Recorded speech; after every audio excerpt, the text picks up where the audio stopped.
เอาไว้ของอ้ายซื้อไว้ใส่ติ๊บเข่ากระติ๊บเข่าแบบเฮาหนึ่งเฮายังเฮาเอาติ๊บเข่าไปตั้งไว้ทางในน่ะมันก็จะได้กินข้าวฮ้อนเป็นข้าวอุ่นนะนะเมียนกวดเรียบร้อยแล้วเนาะปัดแล้วสาวนี่ก็ล้างถ้วยล้างถ้วยโดย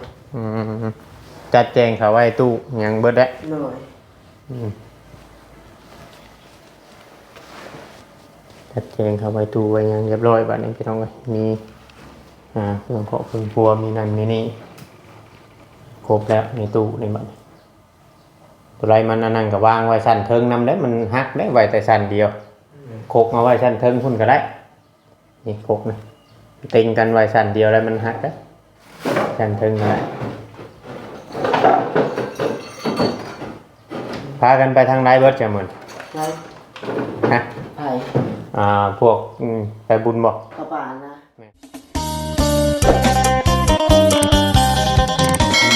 สบายดีเนาะพ่อแม่พี่น้องเบิดสู่ผู้สู่คนเนาะเพียงเนาะเบิดสมองชุบอนว่าจะเป็นพี่น้องทางฝั่งลาวเนาะครับสวัสดีพี่น้องทางฝั่งไทยอีกครั้งนึงพ่อกับช่อง YouTube ของเรายังใช้ใจเกินร้อยเนาะอีกคือเก่าคือเดิมพี่น้องเอ้ยเพิ่มเติมก็กลับเข้ามาสู่ทางบ้านทางเรือนของน้องจ้อยเนาะเพียงเนาะหลังจากเสร็จสิ้นพิธีหรือว่าเป็นเพื่อนเป็นชานแล้วเรียบร้อยเนาะเพียงเนาะสิ่งทุกอย่างผ่านไปด้วยดีพี่น้องเนาะจังไรกับพาพ่อแม่พี่น้องFCเนาะได้มาเบิ่งมาชมน้ำกันพี่น้องเนาะเป็นชานดานแฟนของน้องจ้อยพี่น้องเนาะจังไรก็ฝากนำFCเบิร์ดทุกคนด้วยผู้รักผู้ใหญ่หลายๆคนเนาะเพียงเนาะที่เข้ามาฝากความคิดฮอดคิดถึงฝากความห่วงใยพี่น้องเนาะกะสำเร็จเสร็จสิ้นมามื้อนี้ก็บ่แดดร้อนแต่เช้าพี่น้องเนาะแดดร้อนแต่เช้าพี่น้องเอ้ยคิดว่าสิมาแต่เช้าอยู่เฮ็ดหันเฮ็ดนี่รถสวยคือเก่าพี่น้องมาฮอดพี่ 11:00 น 10:00 น 11:00 นคือเก่าแต่ละมื้อเนาะเมื่อวานนี่ยังดีคือว่ามันเฮ็ดให้อันเฮาขึ้นเทือนใหม่ชุ่มเย็นนะสิบอกคือว่ามืดเนาะพี่เนาะจนซ้ำนี่ยังมืดฝนอยู่เมื่อวานมามื้อนี้รถแลดเบิดเลยแลดตั้งแต่ตื่นนอนมาพี่น้องเดี๋ยวสิเข้ามาอัปเดตให้พ่อแม่พี่น้องได้เบิ่งได้ชมนำกันเนาะเพียงเนาะกับ FC หลายๆคนเนาะเพียงเนาะที่รอเบิ่งรอชมอยู่กะมาติดตามในคลิปนี้เนาะเพียงเนาะจังไดก็มาเบิ่งมาชมกันพี่น้องเอ้ยพี่น้องเนาะร้อนแฮงมื้อนี้พี่น้องเครื่องของหรือว่าทุกสิ่งทุกอย่างผ่านไปด้วยดีในงานแนวนี้เพียงเนาะครับน้องผัดไทยสบายดีเด้อเดี๋ยวละบ่ถ่ายแล้วละบ่แม่ทางกระพายจะน้องจ้อยไปเบิ่งน้องๆพุ่นเนาะโดยเราเงียบเนาะเงียบมื้อนี้เงียบพี่น้องทางแก้วมันก็ไปดูแล้วเนาะคือสิบ่ค่อยมีไผอยู่นะเบิ่งมันเนาะนี่น้องจ้อยอยู่เพื่อนอยู่ว่าน้องจ้อยอ๋อเวียกอยู่ปืนไฟหรือว่านั่นนู่นนี่พี่น้องนี่จ้า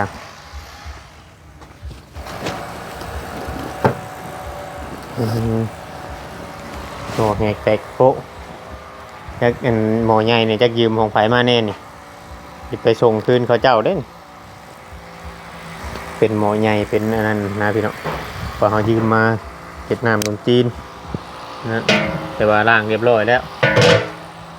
แต่ว่ายังโมโหบอลไปส่งบายดีแล้วจ้ะยืมของไฟมาหมอนจักอยู่บ่ฮะอยู่ก็กินดอกมันนั่นแหละโอ้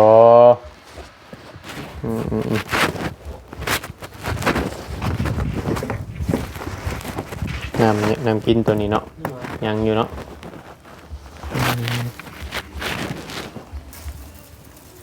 หรือว่ายืมของเขาเจ้ามาเป็นของหมอกระทะใหญ่นี่จะของเขาเจ้าเนาะกระทานคุณบ่อ๋อหมอตัวน้อยตัวนี้ของป้าตัวนี้เขาไม่ยืมตัวนี้ กล่องนั้นเอาไว้กล่องของอ้ายซื้อนะไว้ใส่ติ๊บเข่ากระติ๊บเข่าแล้วเฮานึ่งเฮายังแล้วเฮาเอาติ๊บเข่าไปตั้งไว้ทางในน่ะมันก็จะได้กินข้าวร้อนเป็นข้าวอุ่นนะนะเมียนกวดเรียบร้อยแล้วเนาะ ข้างหลังปัดแล้วสาวนี่ก็หลังถ้วย ล้างถ้วย โดย จัดแจงเขาไว้ตู้ยังเบิดได้ โดย จัดแจงเขาไว้ตู้ไว้ยังเรียบร้อยบัดนี้พี่น้องเอ้ยมีเครื่องเคาะเครื่องครัวมีนั่นมีนี่ครบแล้วในตู้ในบัดนี้ตัวไรมันอันนั้นก็วางไว้ชั้นเทิงนำได้มันหักได้ไว้แต่ชั้นเดียวโคกเอาไว้ชั้นเทิงพุ่นก็ได้นี่โคกนะติงกันไว้ชั้นเดียวแล้วมันหักได้ชั้นเทิงก็ได้พากันไปทางไหนเบิดจะเหมือน ใช่ ฮะ ไผ่ พวกไปบุญบอก กระป่านะ แม่ โอ้ไปเจ็บทุยนทร ไปบุญแจกประตูจุนทร โดย เข้าวอนี่ โอ้เขาเย็นเขาหมด ฮะ เขาหมดเขาเย็นนะ เข้ามาว่านี่หนึ่งใบนั่นเนาะ โดย อันนี้มันยังแค่ตัว เขาเย็น อ๋อข้าวที่หนึ่งโมเบิร์ตกินโมเบิร์ตฮะ โดย ข้าวบ่อยากงามเนาะข้าวบ่อยากงามเห็นว่าชื่อตูสีตูซิดเอ้ยอันนี้นะชื่อมาแต่ข้าวเฮือนตูซิดนี่คือว่าเป็นมีดแดงๆปนลายแต่อันนี้เป็นอะไรอันนี้เนาะให้กลัวข้าวกะแต่จริงมันเป็นข้าวอันนั้นข้าวพ่นห้ำมาจากนั้นตูซิดนี่ ขายข้าวโมงามให้กันเหียนปัดกวดมายังแล้วเรียบร้อยได้ทันเนาะใช่ค่ะเมย์กับเอื้อยเพิ่นไปทางใด เมื่อตะวันอยู่ เพิ่นไม่ได้นอนนำบอกจะนอนกับพายใส่ นอนกันนอนใช่ละ นอนกับน้องชาดา โดย เอาเพิ่นคือว่าสินอนพี่เมื่อวาน เจ้าเบอร์วิบนั่นเดียวกับเพิ่นแล้วเพิ่นว่านี่แดดอ่อนจุมาขยันแล้วเพิ่นว่านี่ อ๋อแดดนอนนิดนึงเพิ่นก็ย่างเมื่อ โดย เพิ่นบ่ได้นอนนำเมื่อคืนนี่เนาะ โดย โอ้เพิ่นย่านคนเว้าบ่คือว่านี่ล่ะ จังเอาโง่เพิ่น อย่าเพิ่นอาจจะมีเหตุผลของเพิ่น โดย เบิ่งอยู่บ่โทรทัศน์เมื่อคืน บอก บ่ได้เบิ่ง ได้ ฟันยังอยู่บ่เมื่อคืนบ่ได้ฟันหยังเลย เลย นอนรับปกติเนาะ เลย ทางได้หนึ่งข่าวอยู่แล้วว่ามื้อนี้ หนึ่ง ไทยหนึ่ง ห้านี่ บ่ ป่ามาปลูกตอน6 โมงปลูกหลังสวน เมียนจัดแจงบ่เป็นหยังหรอกเฮาอยู่ไปนั่นน่ะเพิ่นน่ะจะมีเหตุผลของเพิ่นครับว่าถ้าเพิ่นมาลายก็เพิ่นญาติลูกเพิ่นมานำคือทางแม่ก็ญาติเพิ่นแต่ว่าเพิ่นนั่งก็บ่ได้เฮาบ่ได้ว่าหยังดอกแค่ถามเบิ่งซื่อเพราะว่าอ้ายเมื่อวานนี้อ้ายบอกให้เพิ่นนอนเป็นหมู่เจ้านะน้องชายละนอนเป็นหมู่เนาะ โดย เพราะว่าอ้ายบอกน้องชายละนอนเป็นหมู่ฮ้อนนะพี่น้องเอ้ยนี่ก็มินตัวเองประเดะแตกถึกคันกระโตอยู่เดิน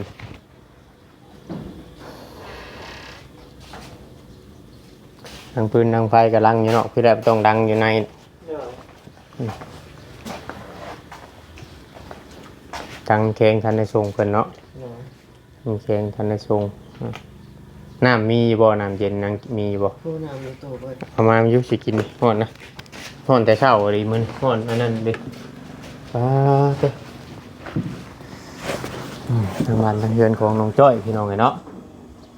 เพราะว่า FC หลายคนก็บ่อยากให้อันแม่เพิ่นมานอนนำเนาะพี่น้องเนาะบางคนก็ว่าอยากให้มานะพี่น้องอันนี้ก็เรื่องอันนั่นนี่ก็อันนี้ก็คือว่าทางเฮานี่บ่ได้ห้ามบ่ง่ายๆซะพี่น้องเนาะว่าสิห้ามว่าบ่ให้แม่น้องจ้อยนอนนำบ่คือให้นอนในนั้นในนี่นี่ทางบ่เวียงเองนี่ก็บ่ได้ห้ามมันก็สุดแล้วแต่น้องจ้อย ว่าง่ายๆซะเอาเพื่อความสะดวกสบายใจแล้วก็แบบบ่ได้บังคับผู้ใดน้องเพียงเนาะเพื่อความสะดวกสบายแล้วก็บ่ได้บังคับผู้นั้นผู้นี้ถ้าว่าเพิ่นอยากมาเป็นหมู่เป็นหยังน้องจ้อยก็คือว่าแล้วแต่เพิ่นก็เฮาก็บ่ได้ว่านั่นว่านี่ดอกพี่น้องเนาะในเมื่อเราก็อาจจะมีมุมมองของเราคือว่าทั้งแม่น้องจ้อยก็แบบว่าถ้าสิมาเราก็ย่านแบบว่าลูกมานำบอกคือว่าในไรหรือว่าลูกนั่นก็เฮาก็เบิ่งไปนั่นแหละพี่น้อง FC เนาะพี่น้องเนาะเบิ่งไปนำกันว่าต่างคนก็คือทางเราก็บ่ได้มีอีหยังบ่ได้นั่นนี่ดอกพี่น้องเอ้ยคือเฮาก็เอาแต่ความสะดวกสบายนะเพราะว่าน้องจ้อยก็อยู่คนเดียวอยู่แล้วนะพี่น้องบาง FC ผู้เพิ่นบ่มักเพิ่นก็สิเว้าไปในมุมมองของเพิ่นบาง FC ผู้เพิ่นมักก็เพิ่นก็สิเว้าไปในมุมมองอีกอย่างเนาะพี่เนาะแล้วแต่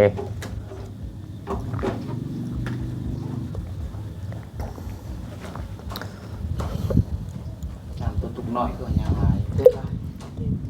เจะกินบ่ มันจับกินแล้ว เป็นหยัง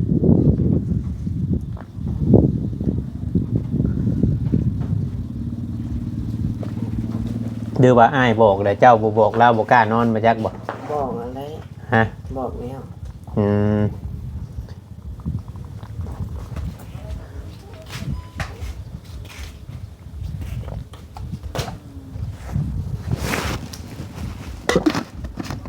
เราก็อาจจะบางเทื่อก็แล้วก็สิยันว่ามีFC เว้าหลายได้เราเลยบ่กล้าเนาะ แล้วคันเราอยากมาเราอยากเอาลูกชายเรามานะเราคิดเอาลูกชายเรา2 คนเราก็ว่าอยู่ อ๋อเราเว้าบ่ โดย อืม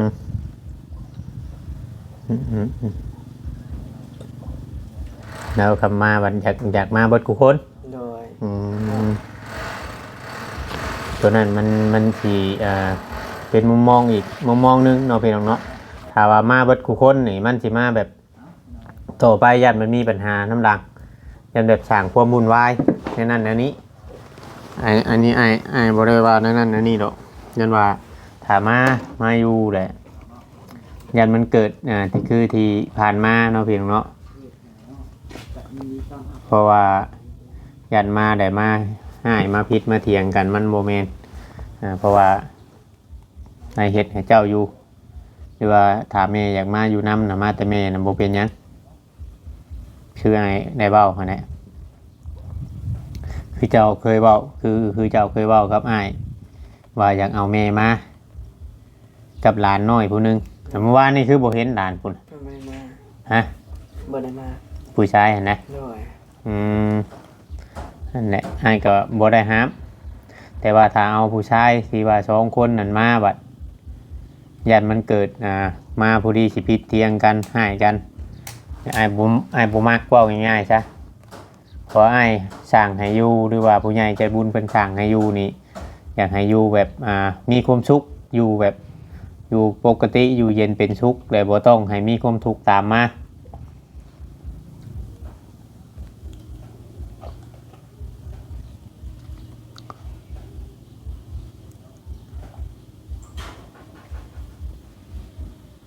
เราเป็นหยังอยู่ใส่ก็ขอแค่ว่าให้ฮักให้แพงกัน โดย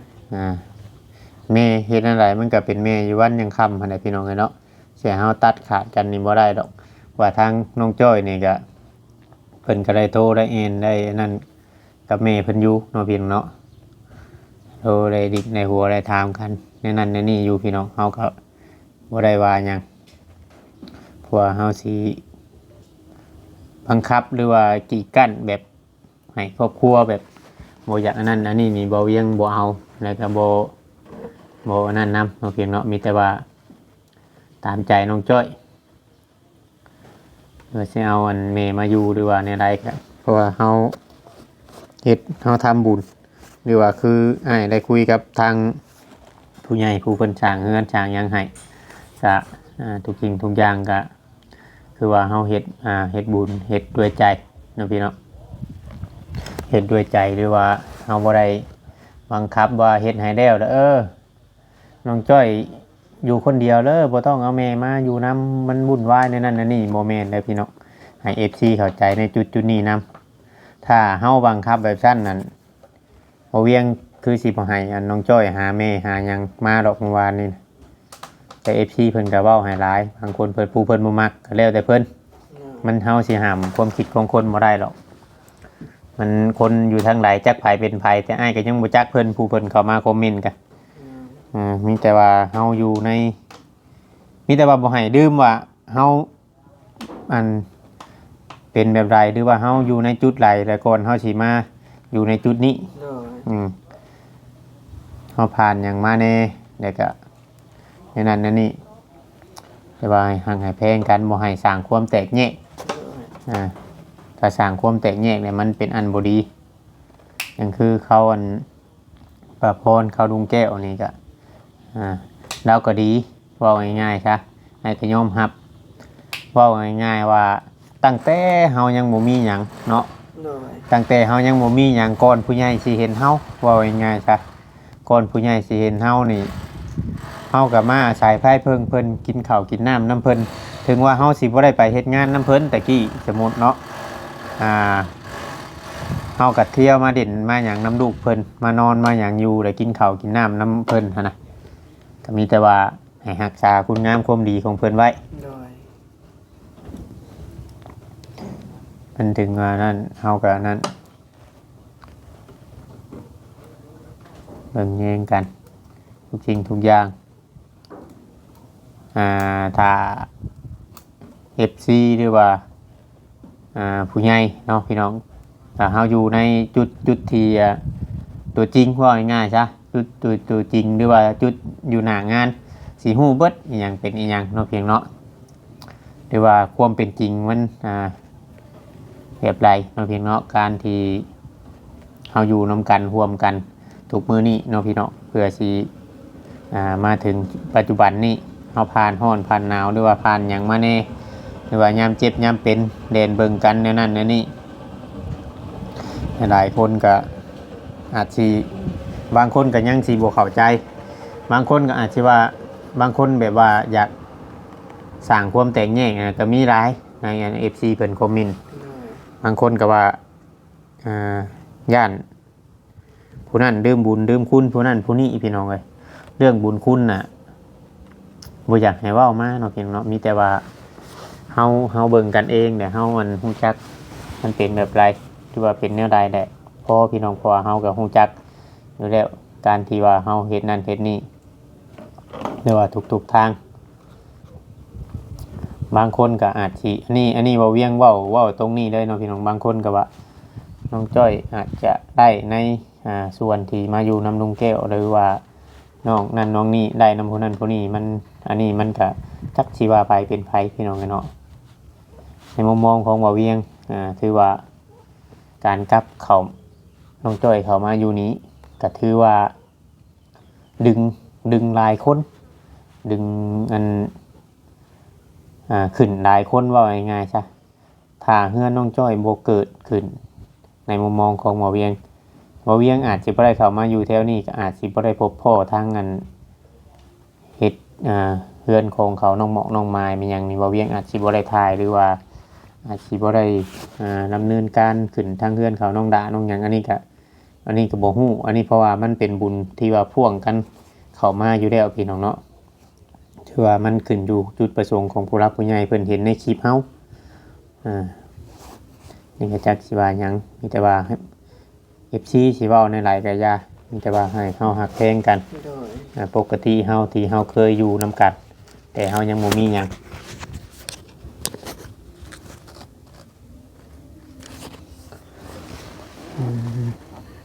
ได้อันแบ่งกระปุ้นกระปิ้นให้เพิ่นอยู่บ่แม่เมือนบ่เพิ่นเอามาแล้วป่าแบ่งเฮาบ่ได้เอาจักดีให้เขา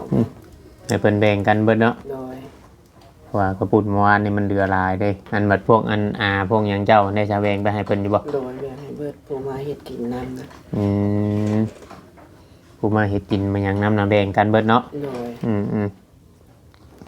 แบ่งกันแล้วอ่ะมันก็มาช่วยเฮ็ดอยู่เฮ็ดกินเพื่อแล้วเพื่อทั่ว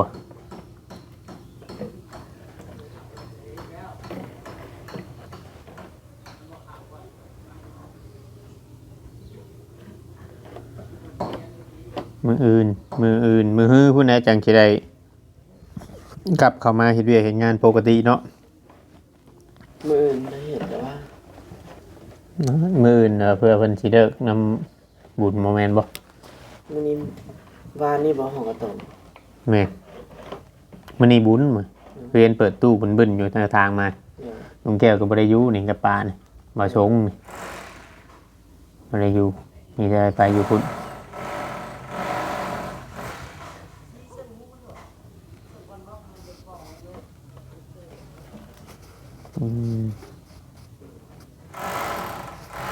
พากันเก็บมือเฮิงบ่ได้ชะเต็น เก็บเช้านี่เต็มเพิ่นมาเก็บ บ่ เลย เพิ่นได้บอกอยู่บ่ว่าค่าเต็นเท่าไหร่นะ โอ้โห ไอ้ถามลุงแก้วเมื่อวานนี่ก็ว่ายังบ่ฮู้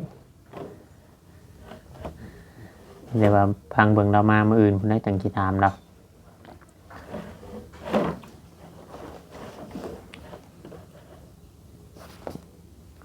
เพิ่นมาเก็บเองเพิ่น เลย อืม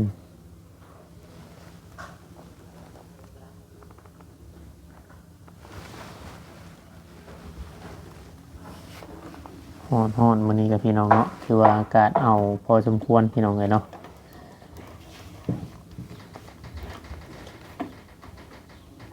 มาแล้ววันนั้นแดดอ่อนจนแดงโพดน้องเด้อทางลานเด้อ เลย โพดน้องเอากำลังก็ห้ามพากันห้ามออกไปข้างนอกพุ่นมันนั่นไม่ใช่อย่างเงี้ยพยายามคือไอ้บอกกันแหละคำว่าฝนตกผ้าลงไม่ยังนั่นให้ถอดรถปลั๊กโทรทัศน์นะ เลย ถอดปลั๊กถอดหยังถ้าเขาเสียบปลั๊กอยู่ในคำผ้าห้องแห้งนี่มันก็อาจจะช็อตใหม่เลย เลย บ่ต้องเสียบเพื่อว่าถอดออกเลย จากไฟฟ้านะเพราะว่ากระแสไฟฟ้ากับผ้าห้องผ้าหยังนี่มันจะเกี่ยวกัน เดี๋ยวมันสิไหม้โทรทัศน์เจ้า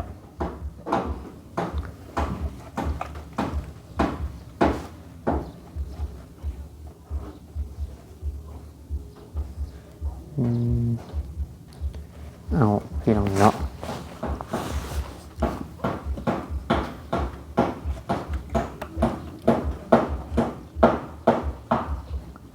ทางนั้นเป็นเทค้านมื้อนี้เนาะ เลย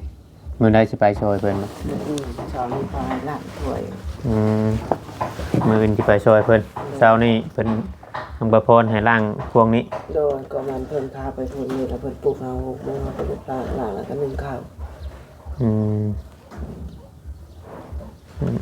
เราก็ต้องนั่นแหละหัดเฮ็ดเรียนเฮ็ดเนี่ยนั่นเนี่ยนี่เนี่ยอะไรมันนั่น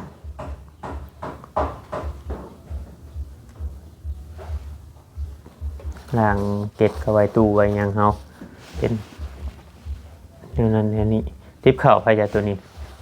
ติบข้าวป้า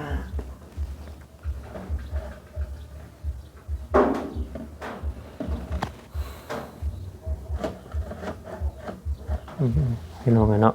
แต่สิประมาณนี้แหละพี่น้องถ้าว่าผิดพลาดการใดก็ต้องกราบขอโทษขออภัยนำ FC เนาะเพียงเนาะหลายคนก็หลายความคิดพี่น้องเนาะเดี๋ยวแต่เบิ่งได้อันขวดทางนอกคุณน่ะบ่ได้เอาหาเก็บจุดเด้อ โดย เฮาถิ่มไปบ่ลงบ่ย้ายทั้งเทื่อเจ้าของที่เพิ่นมาเห็นบัดว้าวมันถิ่มออกวิทย์หัวเจ้าของชื่อว่า โดย แล้วเฮาหาเก็บหาหยังจุดบ่ต้องให้มันบ่อยากบ่ให้ไผเว้าควันเฮาน้ำหลังเว้าง่ายๆซะ โดย เอาแบบง่ายๆบ่ต้องให้ผู้นั้นผู้นี้เว้าควันเฮานั่นสินั่นมันเป็นอันบ่งามเฮาอยู่ในจุดแบบพอเพียงแบบว่านั่นนี่ตั้งตนตั้งโตจากผู้รักผู้ใหญ่เพิ่นยื่นมือเข้ามาช่วยได้เอาพออยู่พอกินได้กันนั้นเดี๋ยวจังมือว่างๆได้จังหาไม้ไปกาดแต่มุงอันวางปั๊มน้ำเพิ่นไว้ FC เพิ่นผู้ใหญ่เพิ่นให้มุงไว้คือเก่าเมื่อไรเขาจังเฮ็ดเมื่อไรมันนั่นก่อนคำว่าเจ้ามีเวลากำลังกับพากันเฮ็ดตอนเช้าอ้ายยังบ่เข้ามาก็เฮ็ดโดด โดย เฮ็ดหันเฮ็ดนี่บ่ต้องท่าอ้ายดอกเพราะแค่ว่าบอกกัน โดย อ้ายบ่ได้ว่าในไรโอเคเนาะพี่น้องเนาะคลิปนี้ก็สิได้จบลงไว้ก่อนผิดพลาดกันได้ก็ต้องกราบขอโทษขออภัยละลายมาเบิ่งน้องจ้อยนอนเฮือนใหม่ว่าเพิ่นสิพันดีก็เฮงบ่ได้พันมาจังนอนรับเกาะพี่น้องเลยเนาะ คลิปนี้ก็ลาไปแล้วพี่น้องเอ้ยนะสบายดีน้องจ้อย โดยสบาย